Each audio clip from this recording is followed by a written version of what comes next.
నేను చెప్పినటువంటి ఆవిడ యొక్క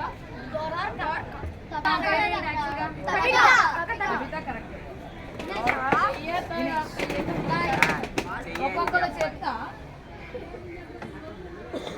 ఏం పని చేసేది అక్క సీను ఎత్తాడు అక్క.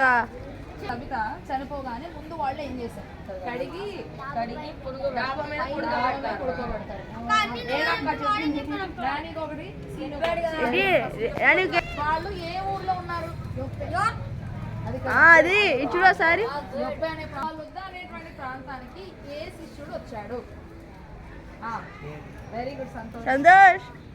పేదరు వచ్చాడు. సో పేదరు రాగానే అక్కడ ఉన్నటువంటి విధవరాండ్రు అందరూ ఏమి చూపించి ఏడుస్తున్నారు? అక్క అంది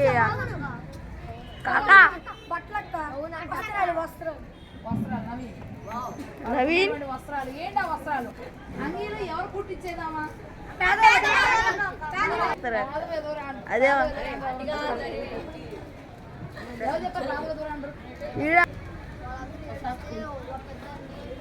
అని ముందు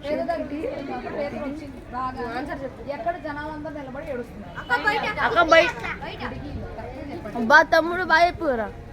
కిటికీల దగ్గర జనాలందరూ కూడా ఏడుస్తూ ఉన్నారు.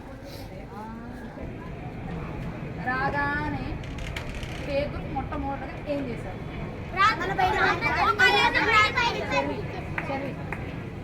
చెర్రీ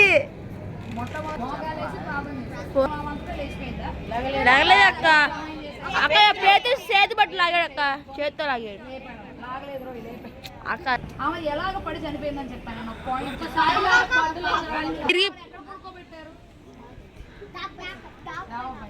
చర్మకారుడు అయినటువంటి ఒక వ్యక్తి దగ్గరికి వెళ్ళి అక్కడ బహుదినాలు ఉంటాడు. ఆ చర్మకారుడు ఎవరు? అదే సీమోను. Very good.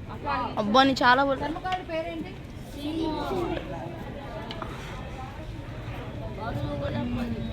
నా బదులు వీళ్ళందరూ చెప్తారు.